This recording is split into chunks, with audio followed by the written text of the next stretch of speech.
요한복음 11장 1절로 11절까지 말씀입니다.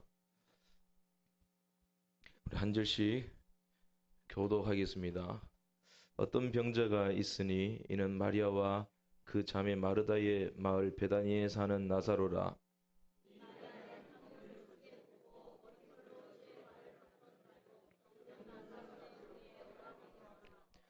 이제 그 누이들이 예수께 사람을 보내어 이르되 주여 보시옵소서 사랑하시는 자가 병들었나이다 하니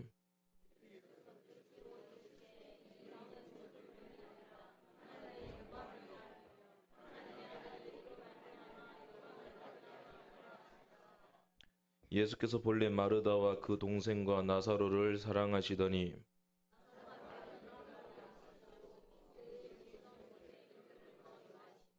그 후에 제자들에게 이르시되 유대로 다시 가자 하시니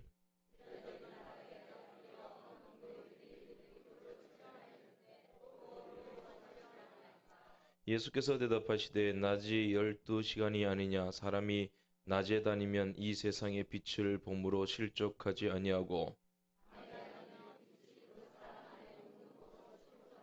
함께 읽습니다. 이 말씀을 하신 후에 또 이르시되 우리 친구 나사로가 잠들었도다. 그러나 내가 깨우러 가노라. 아멘. 본문은 베다니에 살고 있는 나사로가 병에 걸렸다는 사실로 시작을 하지요.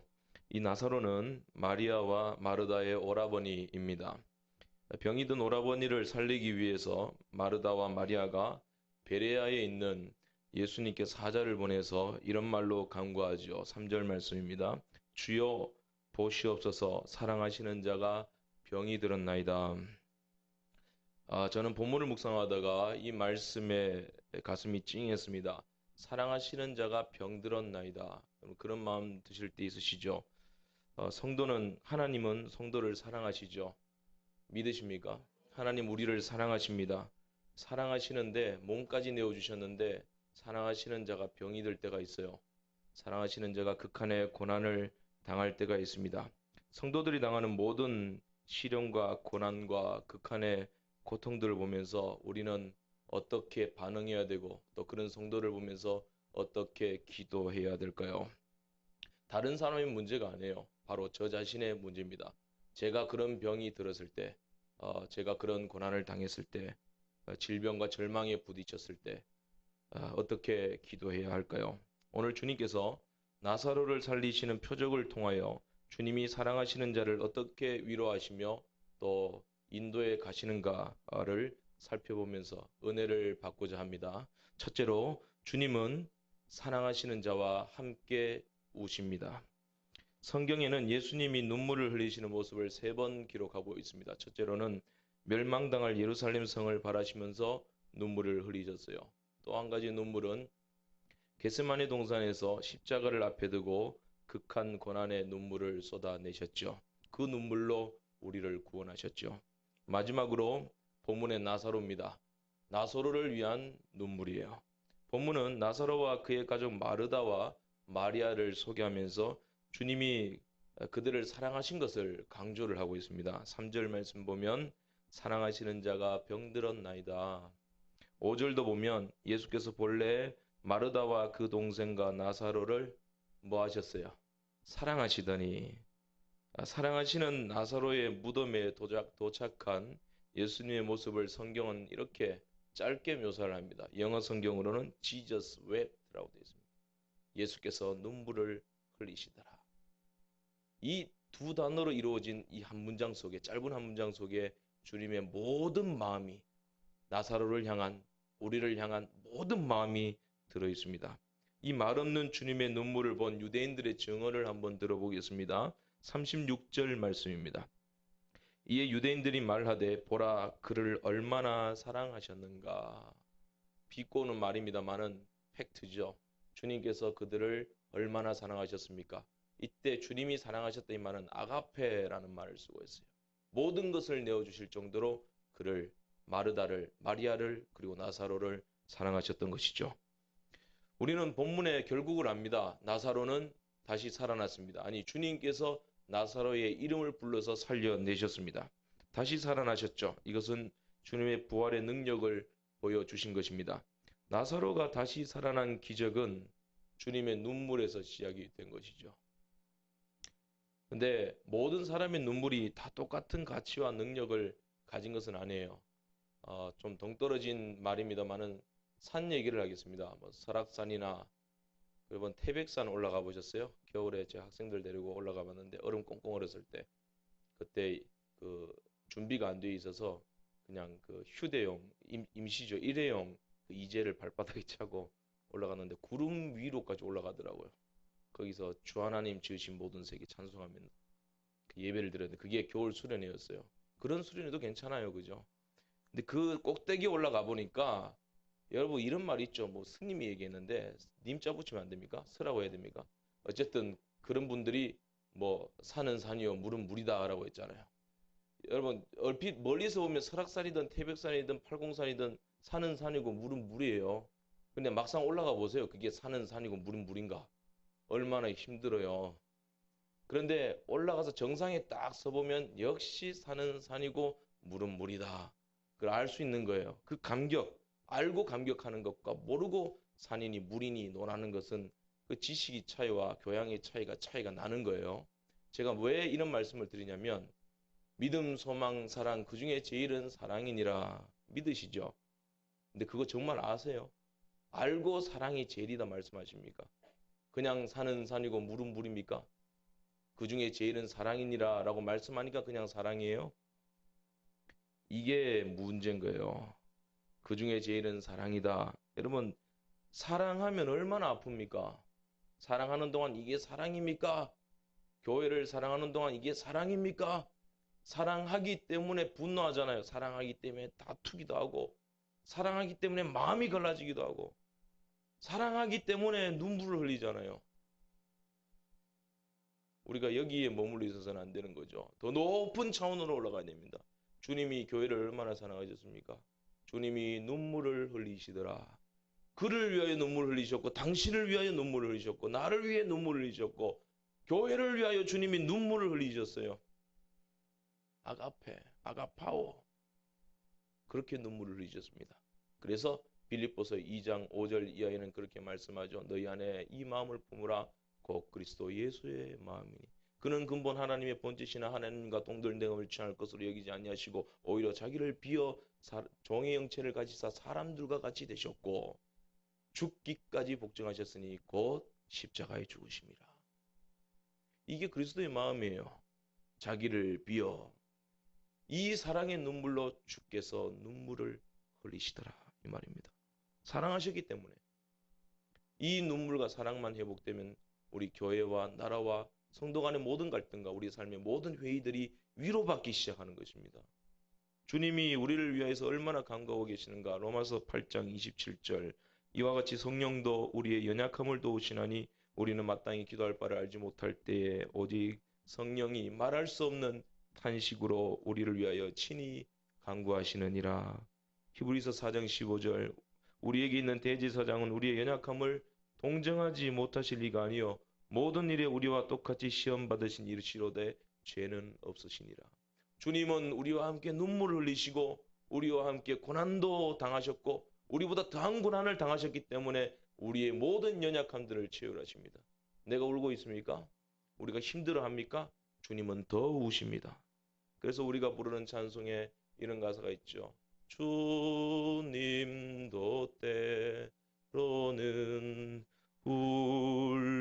울기도 하셨네. 살든지 죽든지 뜻대로 하소서. 당신만 힘든 거 아니에요. 나 혼자 힘든 게 아니에요. 주님도 함께 오십니다. 왜요? 사랑하시기 때문에. 또 한 가지, 주님은 기다리게 하심으로 사랑하는 자의 영적 미각을 성숙시키십니다. 주님이 우리에게 요구하시는 것은 성숙이죠. 그냥 나를 따라오너라 아니죠. 나를 사랑하거라 아니죠. 나는 네가 아름다워지길 원한다. 네가 성숙되길 원한다. 그게 주님의 마음입니다. 그래서 성숙한 사랑으로 우리를 인도하실 때 우리 안에 있는 조급함의 문제들을 다루시는 것이죠. 그래서 때때로 우리가 보기에 주님은 늑장을 부리시기도 하시고 기도의 응답을 지연시키시기도 합니다. 본문에 마르다와 마리아가 보낸 사자들이 예수님을 찾아와서 나사로가 죽을 병 들었음을 알리셨을 때 주님의 반응을 보십시오. 6절에 이틀을 더 유하시고입니다. 지체하십니다. 늑장을 부리시죠. 기도의 응답을 미루신 것입니다. 왜 주님께서 지체하셨는가? 기도의 응답을 미루셨는가? 몇 가지 이유가 있는데 먼저는 예수님께 나사로가 죽을 병 들었다는 소식을 처음 알렸을 때는 이미 나사로가 죽었을 가능성이 높습니다. 그 예수님께서 지상사역의 마지막을 갈릴리를 떠나서 베레아 지방에서 사역을 하셨어요. 그리고 예수님이 나사로의 병든 소식을 들었을 때 계신 곳 역시 베레아 지방입니다. 이 베레아의 위치는 그 베다니와 이 베레아는 48km 정도 떨어져 있습니다. 그리고 베레아에서 그 위로 산등성이 위로 한 2km만 올라가면 예루살렘이 나오는 것이죠. 그러니까 예루살렘과 베레아는 아주 가깝습니다. 한 동네라고 보시면 되죠. 예루살렘이 지중해 해면에서 약 770m 정도 높이에 있습니다. 그러니까 베다니 역시 높은 곳이죠. 왜? 예루살렘과 2km 차이밖에 안 나니까. 낮아봤자 2km가 낮아요. 그러니까 770m 정도 높은 곳에 있는 것이죠. 그리고 이 베다니가 그 동네의 위치에 있기 때문에 상당히 높은 곳이고 48km가 걸려도 그것은 그 산을 넘어야 되는 그런 곳이기 때문에 가는데 굉장히 지장이 있습니다. 동시에 이 베레아 땅은 요단강 건너편 동쪽으로 쭉 펼쳐져 있는 곳에 위치해 있어요. 사해의 해면이 지중해 해면보다 한 400m 낮습니다. 그러니까 이 사해로 흘러가는 요단강의 수면도 비슷한 높이에요. 그런 식으로 예루살렘이나 베다니 동네에서부터 베레아 땅으로 가려면 험한 산길을 따라서 약 1200m를 내려가야 됩니다. 770m지만 지형으로 봤을 때는 1200m를 내려가야 돼요. 이런 팔공산의 높이를 아세요? 모르시죠? 팔공산이 1192m입니다. 그러니까 팔공산 꼭대기에서 제자들이 걸어서 내려가야 되는 거예요. 제자들이 아니라 사자들이 걸어서 내려가서 그 높이를 포함해서 48km를 예수님이 계신 곳까지 걸어가야 되는 지형인 거죠.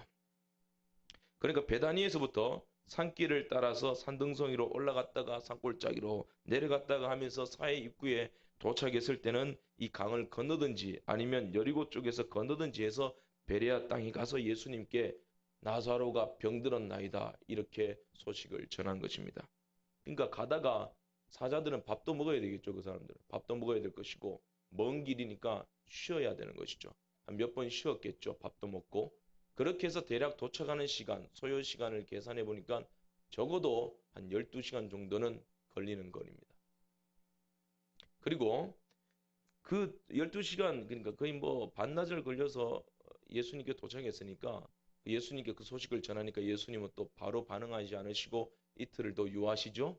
이틀을 더 유하시고 또 예수님도 그 사자들이 왔던 길을 그대로 올라가야 되는데 왔던 길보다는 가는 길이 더 힘들거든요. 더 오르막이 많거든요. 그러니까 시간이 좀 더 걸렸을 겁니다.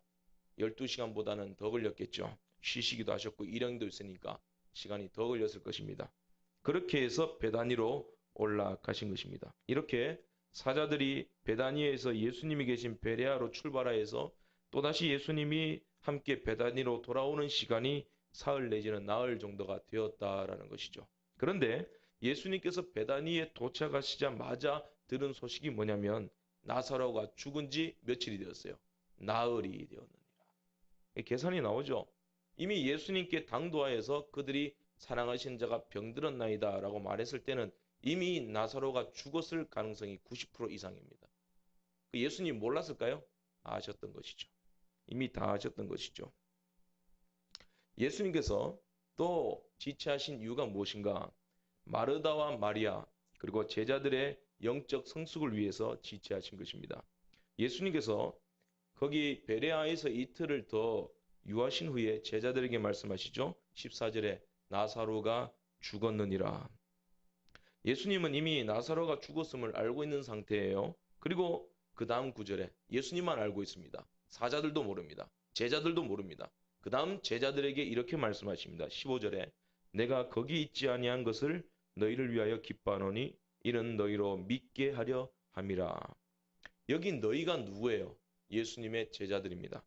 나사로의 죽음을 너희를 위하여 기뻐한다 라고 말씀하셨죠. 다시 말해서 주님은 제자들의 믿음 또한 보강시키려는 의도가 있으셨다는 것입니다. 그냥 지체하신 것이 아니라는 것이죠.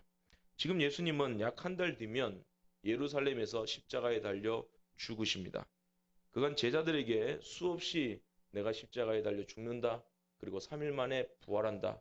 너희들이 알고 있는 메시아가는 그런 메시아관이 아니고 내가 십자가에 죽고 부활함으로 하나님의 백성 삼는 것이 메시아다. 너희들 이 메시아관에 대해서 바로 알고 있어라 라고 비유를 들어 말씀하시고 노골적으로 말씀하셨음에도 불구하고 제자들은 그것을 이해하지 못했고 받아들이지 않았던 것이죠. 그러나 예수님은 때가 되어서 죽은 지 나흘이나 된 나사로를 살리심으로 십자가에 죽으심과 부활하실 것을 미리 제자들에게 확실하게 보여주십니다.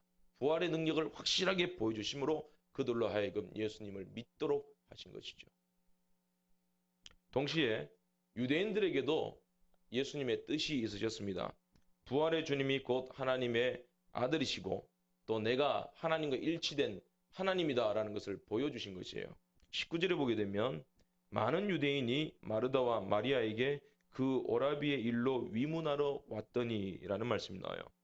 여기 유대인들이라는 말은 부정적인 말로 쓰여졌는데요. 이 유대인들은 베레아에서 2km 정도 위로 올라가면 있는 예루살렘에서 살고 있는 유대인들을 말하는 겁니다.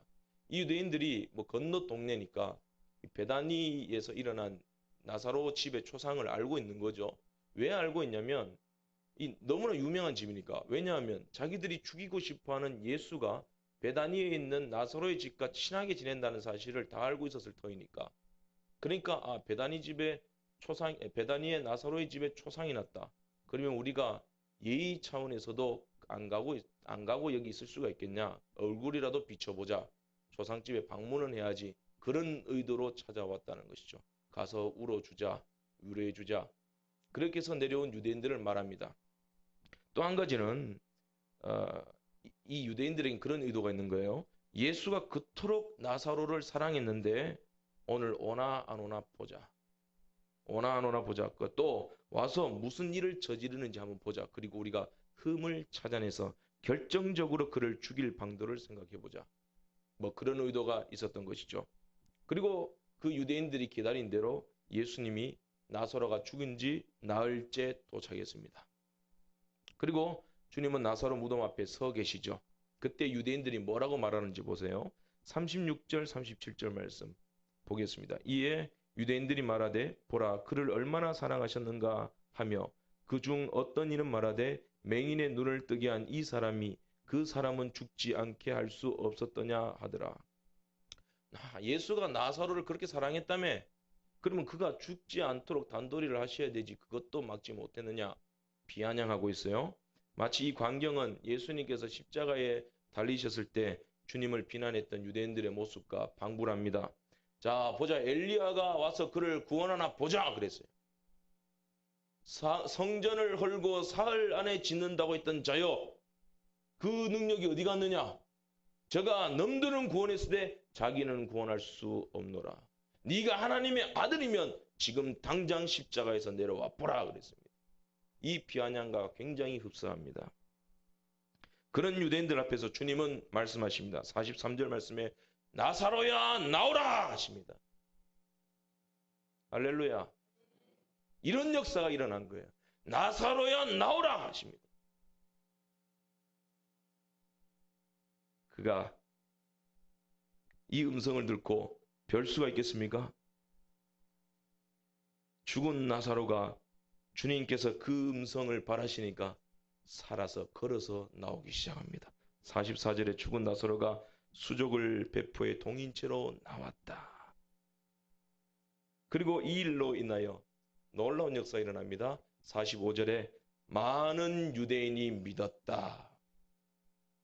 그리고 또 한 가지 역사가 일어나요. 46절에 그 중에 어떤 자는 바리새인들에게 가서 예수께서 하신 일을 알리고 끝까지 변화 안 되는 사람 있죠. 어쨌든 역사가 일어난 거예요. 반응이 일어난 겁니다. 이로 인해서 예수를 죽이려는 프로젝트가 시행되기 시작했습니다.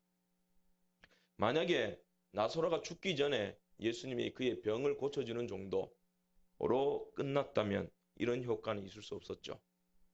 이런 임팩트 있는 효과, 죽은 나사로 나흘째 되어서 썩어서 냄새 나는데 그를 살려주심으로 하나님의 아들 되심, 하나님의 아들이 하나님과 일치되심, 하나님 되심을 드러내 보이심으로 구원과 예수님을 십자가에 박는 돌 던지고 박해하는 그런 반응의 역사가 일어난 것이죠. 지금 나사로를 살리신 일은 그간의 예수님이 죽은 자를 살리신 일과는 질적으로 다릅니다. 나인성 과부의 아들을 살리셨던 모습이나 또 회당장 야이로의 딸을 살리신 일 정도, 그 정도에 지나지 않아요. 이게 썩어서 냄새나는 나흘째 되는 사람을 새로운 사람으로 나오게 하신 거예요. 이게 신령한 능력을 발휘하신 것인데 당시 유대인들의 풍습도 이해할 필요가 있어요. 그들의 믿음 속에는 뭐가 있었냐면 사람이 죽고 죽은 후에 3일 동안은 그 영혼이 지상에 떠돈다고 믿었는 거예요. 그래서 어떤 신령한 능력을 행하는 사람이 그들에게 역사를 일으키면 3일 안에는 그가 살아서 돌아올 수도 있다는 거예요. 그런 믿음이 그들에게 있었는 겁니다. 그런데 주님은 그가 죽은 지 며칠 만에 살렸습니까? 나흘째. 그러니까 유대인들의 모든 생각과 상식과 통념들을 깨버리는 거예요. 있을 수가 없는 일이에요. 하나님만 하실 수 있는 능력을 예수님께서 보이셨다. 이건 뭐 반박을 할 수도 없어요. 그냥 반박을 할 수 없으니까 죽이는 거예요. 왜 우리를 몰아붙이는지 아세요? 세상이 왜 우리를 몰아붙이는지 아세요? 왜 악한 사탄이 도구를 사용해서 우리를 극단으로 밀어붙이는지 아세요? 말도 안 되는 극단으로. 그들이 반박할 수 없으니까 죽이려고 하는 거예요. 세상은 예수 믿는 사람을 설득시키지 못하면 죽인다 그럽니다. 근데 예수 믿는 사람은 죽여봐라. 이미 주님이 세상을 이겼는데 우리는 믿음으로 넉넉히 이기느니라. 이렇게 이겨내는 것입니다. 20절에 마르다를 보겠습니다. 마르다는 예수님께서 오신다는 말을 듣고 동네 밖에까지 나가서 예수님을 맞이를 해요. 그리고 예수님을 만난 마르다는 21절에 이렇게 말합니다. 주께서 여기 계셨더라면 내 오라버니가 죽지 아니하였겠나이다. 그리고 22절에 이렇게 이어서 말합니다. 그러나 나는 이제라도 주께서 무엇이든지 하나님께 구하시는 것을 하나님이 주실 줄 아나이다. 자, 믿음의 말 같죠? 믿음이 있습니다만은 그런데 이 말을 자세히 분석해 볼 필요가 있습니다. 이 말을 자세히 분석하면 주님께서 원하시면 오라버니가 지금이라도 살아날 줄 믿습니다 하는 말이 아니에요. 그죠? 주님이 원하시면 어떤 일이든지 일어날 수 있습니다. 주님은 우리를 사랑하시니까 능력이 있으시니까 어떠한 방법으로든지 우리를 위로해 주실 줄 안다. 그럴 능력이 있으신 분임을 내가 압니다라는 믿음의 고백이에요. 이게 막연한 믿음인 거죠. 그저 주님의 능력을 믿습니다 하는 믿음인 것입니다. 이게 왜 문제가 되냐면요. 우리가 때때로 우리가 하나님을 믿는다라고 할 때 하나님의 능력은 믿지만 하나님의 의도는 알지 못할 때가 있습니다. 그게 중요한 거예요. 물론 하나님은 무엇이든지 하실 수 있죠. 그런데 하나님은 무턱대고 뭐든지 하시는 분이 아니에요. 그렇게 해서는 신앙에 전진이 없습니다. 기도 응답이 지연될 수밖에 없어요. 중요한 건 하나님의 뜻대로 행하는 자, 하나님의 의도를 파악해야 됩니다. 마르다를 찾아오신 이유가 뭐예요, 주님이? 주님이 마르다를 찾아오신 이유는 나사로를 살리시기 위함입니다. 나사로를 살리심으로 그들에게 믿음의 실증을 보여주시기 위함이에요. 그러면 나사로를 살려야 되거든요. 그것이 주님의 의도거든요. 근데 마르다는 뭐라고 말합니까? 예, 주님, 마지막 날에는 누구든지 예수 믿는 자는 부활할 줄로 믿습니다. 이렇게 대응하고 있어요. 그저 주님의 능력을 믿습니다. 주석에서 봤습니다. 설교로 들었습니다. 신학적으로 알고 있습니다. 여기서 지나는 것입니다. 그런데 주님은 분명히 말씀합니다. 네 오라버니가 오늘 지금 다시 살리라. 그때 마르다의 머리가 빅뱅이 일어나죠. 각성이 일어나죠. 24절 말씀. 마지막 날에 다시 살아날 줄 믿습니다. 라고 했지만 주님은 한마디 더 하시죠. 25절 26절 예수께서 이르시되 나는 부활이요 생명이니 나를 믿는 자는 죽어도 살겠고 무릇 살아서 나를 믿는 자는 영원히 죽지 아니하리니 이것을 네가 믿느냐. 한 번 더 못을 딱 박아버리십니다. 이게 무슨 말이냐면요. 부활과 생명 같은 말이에요. 부활이 생명이잖아요. 생명이 부활이잖아요. 다시 사는 것이 부활이고 죽지 않는 것이 생명입니다. 같은 말이에요. 무슨 말이에요? 성도는 죽지 않습니다. 그 증거를 나타내 볼까요? 히브리서 11장 말씀 보세요. 그들이 죽었으나 뭐로 말해요? 믿음으로 말하느니라. 죽었는데 말을 한대요. 죽었는데 말을 하니까 죽어도 죽은 것이 아니라 살아있는 거죠.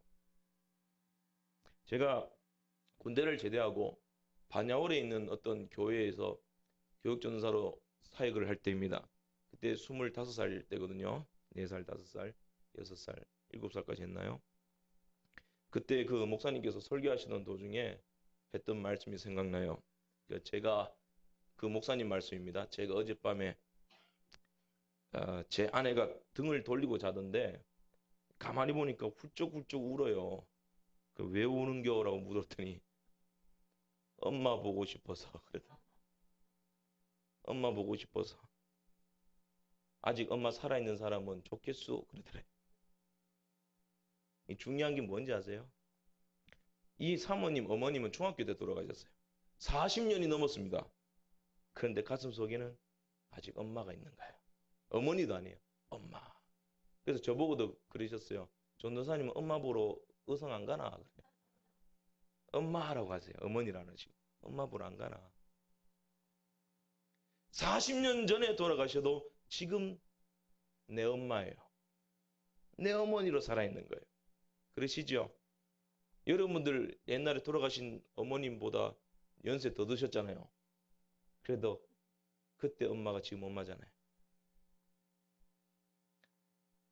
여러분, 예수님이 2000년 전에 십자가 달려 죽으시고 부활하셨습니다. 그러나 이게 역사적인 사건으로만 머물러 있습니까? 현세적인 신앙으로 역사하고 있어야 되는 거예요. 아, 그저 성경적으로 예수님 죽으셨다, 부활하셨다, 우리도 마지막 날에 부활한다.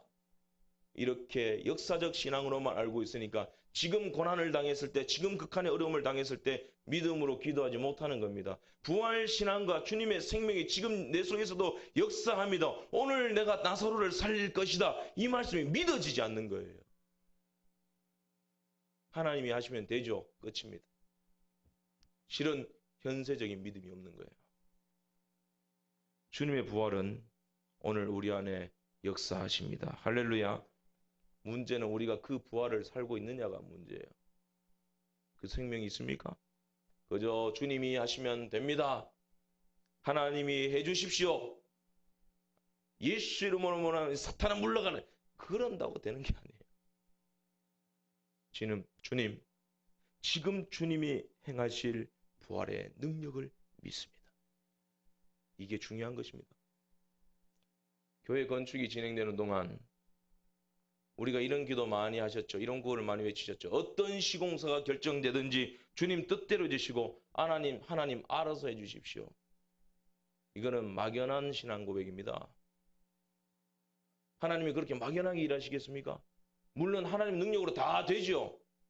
그게 아니에요. 우리는 하나님의 뜻과 의도를 아는 기도를 해야 됩니다. 그래서 하나님이 지금 지연시키는 겁니다. 유치권 저것도 하나님 뜻이에요. 그게 사탄아 물러가라 이 문제가 아니에요. 내가 너를 위해서 행할 의도를 알아야 된다. 나흘이 지났잖아요. 주님이 일찍 좀 오시지요. 왜 진행되도록 안 하시고 딜레이 시키십니까? 하나님의 의도가 있는 거예요. 우리가 기도의 자리에 나오지 않으니까 의도를 모르는 거예요. 말씀을 못 듣고 믿고 기도하지 않으니까 하나님의 의도를 모르는 거예요. 기도하지 않으면 말할 적이 없어요. 기도하는 자도 말할 자격이 있느냐? 그렇지 않아요. 기도하는 것도 하나님 은혜입니다. 주님이 계속 부르시잖아요. 새벽에 기도하러 나오너라. 5시에 기도하러 나오너라.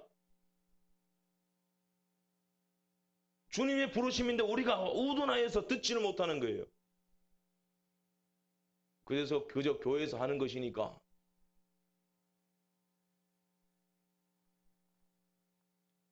정말 하나님의 능력을 믿으십니까?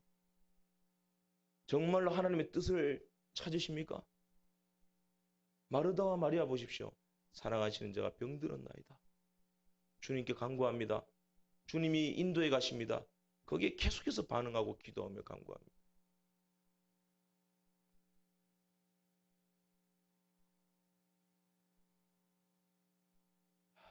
우리가 하나님의 능력을 믿고 살든지 죽든지 주님 뜻대로 하시옵소서. 이렇게만 생각할 때는 갈등이 생깁니다. 모두가 하나님의 능력을 믿기 때문에. 내가 믿는 하나님의 능력은 대단하거든요. 그런데 하나의 공통된 뜻은 우리가 하나님의 의도를 모른다는 거예요. 그러니까 서로 탓만하게 되는 거예요. 유치권 중에 뭔데요? 지연되는 게 뭔데요? 생명은 뭔지 아세요? 빛과 같은 거예요. 생명은 늦게 가는 듯해도 미리 거기 가 있는 거예요. 생명은 가만히 있는 것 같아도 이미 활동을 시작하는 거예요. 1개월, 2개월 늦어지는 것이 문제가 아닙니다. 하나님의 의도를 파악하는 순간 그 일은 하나님이 합력하여 선을 이루시는 겁니다. 그것이 가장 빠른 것입니다. 그러기 위해서는 주님이 늦추시는 시간차에 적응을 하고 빨리빨리 그렇게 일이 진행이 되어야 교회가 시험 들지 않는다. 그건 내 생각이고. 이런 조급함과 역사적인 신앙의 단계를 뛰어넘으셔야 됩니다. 지금 장가 안 가면 안 돼요. 그걸 뛰어넘으셔야 돼요. 지금 시집 가야 돼요. 주님의 시간이 있어요. 성급하게 우리가 결단 낼 것이 아닙니다. 지연된다고 낙심할 것 아닙니다. 질병에 드신 분들 이렇게 기도하시는 분 계세요. 빨리 주님 품에 가야지. 그건 믿음입니까? 주님의 품에 간다라는 믿음은 있지만 현세적인 믿음이 없는 거예요. 이게 마르다의 믿음이었어요. 모르겠습니다. 주님 뜻대로 하시옵소서. 이건 믿음 아니에요. 여기서 뛰어넘으셔야 됩니다. 하나님의 뜻이 무엇입니까? 내가 질병에 들었습니다. 하나님의 의도가 무엇입니까? 내가 고난당합니다. 하나님이 지금 구체적으로 나에게 보여주시고자 하는 것이 무엇입니까? 계속해서 기도하셔야 됩니다. 27절 마르다가 대답하죠. 이르되 주여 그러하외다. 주는 그리스도시요 세상에 오시는 하나님의 아들이신 줄 내가 믿나이다. 이 고백이 중요해요. 세상에 오시는 하나님의 아들이신 줄 믿나이다. 자, 당시의 랍비들이나 신령한 능력을 행하는 자들을 가리켜 그 당시 사람들은 그들을 하나님의 아들이라 일컬었습니다. 하나님과 가까운 자다. 예수님도 그중 한 사람에 속해 있던 분이죠. 그러나 그 예수님을 세상에 오시는 하나님의 아들로는 믿지 않았다는 거예요. 베드로조차 제자들조차 그런 믿음까지는 수준이 오르지 못했던 것입니다. 그런데 이 마르다가 뭐라고 고백하세요? 뭐라고 고백합니까? 부활이요 생명이니 이 말씀 듣고는 각성이 일어납니다. 성령께서 은혜의 방도로 작용하신 것이죠. 각성이 일어나서 뭐라고 말합니까? 주는 세상에 오시는 하나님의 아들이십니다. 사람일 뿐만 아니라 죄 없는 사람일 뿐만 아니라 하나님이십니다. 라는 거예요. 우리가 믿고 있는 예수님, 날 위해 십자가 달려 죽으시고 부활하신 예수님이 하나님이신 줄 믿습니까? 내가 믿는 하나님이 정말 세상에 오시는 하나님이신 줄 믿습니까?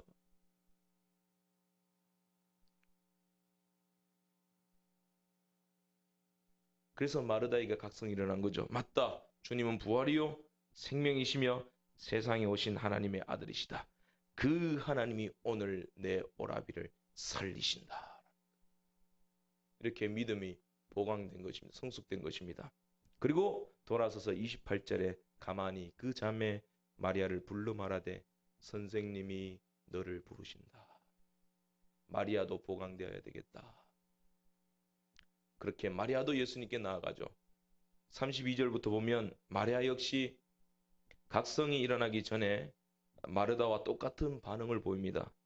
주님은 마리아의 믿음 역시 보강시켜 주신 것이죠. 그리고 예수님이 무덤 앞에서 나사로야 나오너라 하십니다. 그리고 나사로가 걸어서 나옵니다. 현세적인 부활의 능력으로 회복시켜 주셨다는 것이죠.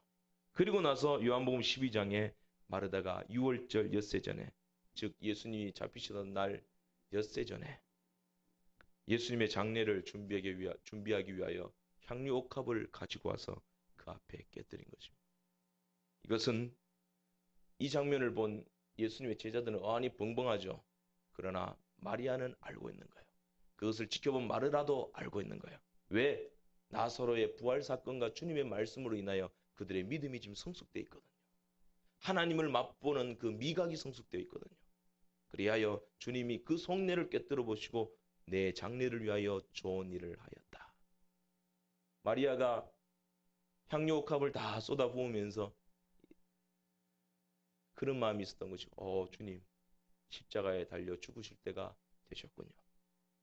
주님은 범법자라고 취급받으셔서 향유를 바를 그런 열흘도 없고 그냥 무덤에 갇히실 것인데 내가 주님의 장례를 위하여 이 향유를 부어드리고, 그리고 이것으로 끝나는 것이 아니라 주님이 오늘 한 달 전에 우리 오라비를 살렸던 것처럼 주님도 완벽하게 부활하실 줄 믿습니다. 그 신앙의 고백으로 향유를 부어드린 것입니다. 그리고 주님이 그걸 보시고 칭찬하시죠. 내가 가는 곳마다, 다른 복음서 이 복음이 전파되는 곳마다 이 여인이 행한 일도 기념하게 하리라. 주님께서 그 믿음을 보강시켜 놓으시고 그 보강된 믿음을 칭찬하고 계시는 것입니다. 바로 그 일을 위해서 나사로를 살리셨고 또 나사로를 살리는 그 과정 동안 주님께서 지연시키신 것이죠. 여러분, 왜 주님께서 우리의 기도에 응답을 늦추실까요? 우리의 역사적 신앙을 현세적 신앙으로 성숙시키기 위해서입니다. 여러분, 기다릴 수 있어야 됩니다. 기다림은 준비의 기간이죠. 우리의 마음을 준비시키는 주님의 의도가 있다는 것을 기억하시고 준비하시는 저와 여러분 되시기를 바랍니다. 마지막으로 주님은 사랑하시는 자에게 하나님의 영광을 보여주십니다. 할렐루야. 요한복음에는 주님의 7가지 표적이 나오죠. 처음 표적이 어디에 나옵니까? 요한복음 2장에 갈릴리 가나의 혼인잔치에서 주님께서 오늘 찬양도 했었잖아요. 물로 포도주를 만드신 표적입니다. 그리고 마지막 표적이 뭘까요? 오늘 나사로를 살리신 표적이에요. 그런데 이 두 표적에 공통점이 있어요. 2가지 주제입니다. 2가지 목적입니다. 하나님의 때가 있고 하나님이 영광 받으시기 위함이다. 처음부터 끝까지 하나님의 때, 하나님의 영광, 거기에 주님의 표적의 목적이 있었다는 것입니다. 요한복음 2장에 포도주가 떨어졌을 때 예수님 모친 마리아가 예수님께 그 사실을 알리죠. 그때 예수님이 뭐라 하세요? 내 때가 아직 이르지 아니하였나이다. 그게 십자가의 때입니다. 십자가로 하나님이 영광 받으실 때입니다. 그리고 나서 물로 포도주를 만드시죠. 이 표적은 모세가 애굽에 내려가서 10가지 이적을 행할 때 그때의 장면과 비슷합니다. 첫 번째 장면이 이제 물을 피로 만드는 거잖아요. 율법은 우리를 하나님의 심판대 앞에 세웁니다. 우리를 정죄합니다. 그러나 그리스도 은혜는 물로 피를 만드는 것이 아니라 물로 포도주를 만드십니다. 하나님의 영광을 드러내시는 거예요. 율법으로 드러내는 것이 아니라 하나님의 은혜로 그 공의를 만족시키시고 그 영광을 드러내시는 것이죠. 그 때를 위하여 그리스도께서 오셨다는 것입니다. 그런 다음 성경이 뭐라고 증언합니까? 요한복음 2장 11절에 그의 영광을 나타내시매, 하나님의 때, 하나님의 영광 보여주셨다는 것입니다. 그리고 마지막 표적인 나사로를 살리신 것도 애굽의 장자의 죽음과 비슷하죠. 율법은 죽입니다. 그러나 은혜는 뭐예요? 오늘 나사로를 살리듯이 살려주시는 거예요. 예수님께서 나사로가 죽은 뒤에 찾아가신 이유도 하나님의 때를 위해서입니다. 요한복음 10장에 보게 되면 주님이 예루살렘에서 그 유대인들 앞에서 내가 하나님의 아들이다 라고 말씀하시죠. 그때 유대인들이 돌로 쳐 죽이려 했습니다. 그런데 예수님께서 돌로 쳐 죽이고 밀치려는 그들을 피해서 빠져나오셨습니다. 왜 빠져나오셨을까요? 그들이 쫓아와서 못 죽였을까요? 이것은 주님이 십자가에 달리시기 전에 신문 받을 때 이렇게 말합니다. 그때도 너희들이 돌로 치려하고 죽이려 할 수 있었으나 아직 때가 되지 않았기 때문이다. 그러나 보라, 이제는 때가 되었노라. 여러분, 하나님 실수 없습니다. 하나님의 때는 정확합니다. 교회 건축도, 하나님이 우리의 심령을 회복시키는 것도, 하나님이 우리 나라를 부흥시키시는 것도 하나님의 때가 있는 것입니다. 실수가 없습니다. 그래서 예수님께서 예루살렘 아랫동네인 베다니로 가자고라고 하실 때 제자들이 이렇게 말하죠. 주여, 그들이 방금 전까지도 주님을 돌로 쳐 죽이려고 했습니다. 그런데 그 위험한 동네에 가시겠다는 말씀입니까? 디두모라는 도마는 이렇게 말합니다. 우리도 주와 함께 죽으러 가자. 그 말이 정답이에요. 주님이 이제 예루살렘 쪽으로 올라가시면 십자가에 죽으십니다. 성령께서 디두모로 하는 도마를 사용하셔서 그 입에서 하나님의 일을 말하신 것 같습니다. 그런데 주님은 기어코 가시고 나사로를 살리십니다. 그리고 나사로를 살리심으로 예수님께서 죽으시게 되었습니다. 하나님의 때를 맞추기 위한 주님의 계획입니다. 4절에 주님 말씀하시죠. 이 병은 죽을 병이 아니라 하나님의 영광을 위함이요 하나님의 아들이 이로 말미암아 영광을 받게 하려 하심이라. 그러면 하나님의 아들이 영광을 어떻게 받으세요? 십자가에서 받으십니다. 나사로를 살리시고 우리를 살리시고 우리에게 생명 주시기 위하여 그분은 십자가에 죽으신 거예요. 그가 찔리시고 채찍에 맞으심으로 우리가 평화 누리고 나음을 입도록 하신 것이에요. 그 예언의 말씀을 성취하신 것입니다. 그러면 우리도 십자가를 진다는 것은 뭡니까? 하나님이 이 땅에서 우리에게 목적하신 골이 있습니다. 요단강이 있습니다. 요단강을 건너는 골이 있다는 것이죠. 가나안. 그 땅에서 열심히 우리는 싸워야 됩니다. 악한 영의 세력과 싸워야 됩니다. 싸우는 동안 우리는 주님의 뜻을 헤아리면서 계속해서 십자가 지며 전진해 나가야 되는 거예요. 싸움을 피하시면 안 돼요. 십자가 지는 거 피하시면 안 돼요. 이럴 때일수록 교사든 봉사든 기도든 예배든 자원하심으로 십자가 지고 가셔야 됩니다. 거기에 영광이 있는 거예요. 그 십자가 지는 동안 내가 죽어요. 내가 낮아져요. 몰락해요. 그러나 거기서 하나님의 영광이 드러나시는 겁니다. 여러분, 지금 우리가 붙들어야 될 것이 이것입니다. 일이 지연될 때가 있어요. 왜 그럴까요? 하나님의 때가 있기 때문에. 그런다고 해서 무턱대고 기다리라는 말이 아니죠. 준비되는 시간입니다. 성숙되는 시간입니다. 모두가 십자가 피하려고 합니다. 싫은 말 듣기 싫어하고 싫은 말 안 하려고 합니다.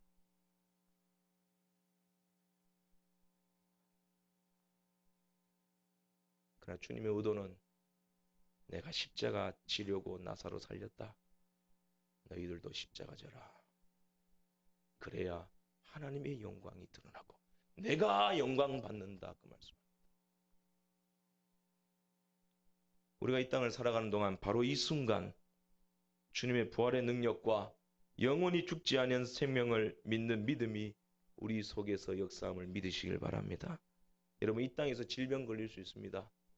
저도 젊어서 이런지 모르겠습니다만은 저도 장담 못합니다. 질병 걸릴 수 있어요. 받아들여야죠. 죽을 병 걸릴 수 있죠. 하나님의 뜻이 있으셔서 살려주실 수도 있죠. 고난당할 수 있습니다. 그러나 주님은 믿는 자에게 부활의 능력과 소망이 충만한 삶으로 이 모든 고난과 세상을 이기게 하신다라는 겁니다. 세례 요한이 기적을 행했습니까? 안 했습니까? 한 번도 행한 적이 없어요. 그 성경이 어디에 나와요? 숙제입니다. 찾아보십시오. 그런데 성경은 이렇게 증언합니다. 그가 예수에 대하여 증언한 것은 말 그대로 맞아떨어졌다고 되어 있습니다. 결국에 기적을 뛰어넘는 게 뭔지 아세요? 하나님의 말씀입니다. 말씀은 하나도 땅에 떨어지지 않아요. 표적을 구하고 기적을 구하는 것보다 우리가 잠잠히 그리고 강력하게 붙들어야 될 것은 주님의 약속의 말씀입니다. 내 말이 믿으면 하나님의 영광을 보리라 하셨습니다. 여러분, 말은 물과 같아요. 물은 더러운 물과 깨끗한 물이 있어요. 더러운 물 위에 배가 떠다닐 수는 있습니다. 그러나 마실 수는 없고 생명이 살지는 못합니다. 말도 마찬가지입니다. 더러운 말, 부정적인 말은 배가 떠다닐 수는 있어요. 영향을 끼칠 수는 있습니다. 그러나 생명을 살리지는 못합니다. 깨끗한 말은 수천 년이 지나도 변하지 않는 말이에요. 그것이 뭐예요? 그것이 말씀입니다. 그 말씀이 뭐예요? 하나님의 말씀이에요. 세상 사람들 말, 신앙 경험이 뛰어난 사람들 말, 기도 많이 한다는 사람들 말, 그거 다 귀담아 들을 것 아니에요. 선포되는 주님의 말씀, 내게 지금 들려주시는 주님의 말씀에 귀를 기울이고 반응하셔야 됩니다. 그래야 세례 요한 되고 그래야 참성도가 되는 것입니다. 비록 나사로는 수환이 다 되어서 다시 죽었을 것입니다. 표적이었으니까. 그러나 주님은 마르다와 마리아처럼 말씀을 굳게 믿고 기도하는 자에게 하나님의 영광을 보여주시겠다라는 것을 오늘 저와 여러분들에게 말씀하고 계신 것입니다. 1873년 스패포드는 시카고에 살고 있는 평범한 변호사였습니다. 어느 날 그의 아내와 네 자녀들이 호화 여객선인 빌리 드 아브르호를 타고 프랑스로 가던 중 영국의 철선인 로션호와 부딪혀서 30분 만에 침몰되어 그 배에 타고 있던 거의 모든 승객들이 죽었습니다. 스탠포드의 네 자녀들도 죽었습니다. 부인 혼자만 살아남아서 스패포드에게 돌아옵니다. 그녀는 비통한 심정으로 남편에게 말합니다. 죄송합니다. 저 혼자만 살아 돌아왔네요. 그날 밤 스패포드는 고뇌에 차서 마룻바닥에 뒹굴었습니다. 그러나 그때 그 엄청난 슬픔을 위로하신 분이 있었습니다. 바로 부활하신 주님이 평강이 있을지어다 하시는 음성이었습니다.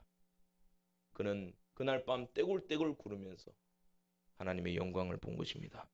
부활의 주님의 능력, 그리스도의 생명이 살아서 지금 떼굴떼굴 구르는 지금 역사하기 시작한 것입니다. 그날 아침 스패포드는 친구에게 전화를 해서 이렇게 말합니다. 야, 예수 믿으면 이렇게 큰 대가를 요구하는데도 불구하고 내가 여전히 내 주님을 신뢰할 수 있어서 기쁘다. 그리고 그는 그 바다에 재난을 회상하면서 이런 시를 지었습니다. 바로 주님께서 마르다와 마리아 그리고 주님의 제자들 또 오늘 저와 여러분들에게 주시는 놀라운 위로의 멜로디입니다. 내 평생에 가는 길 순탄하여 늘 잔잔한 강 같든지 큰 풍 바로 무섭고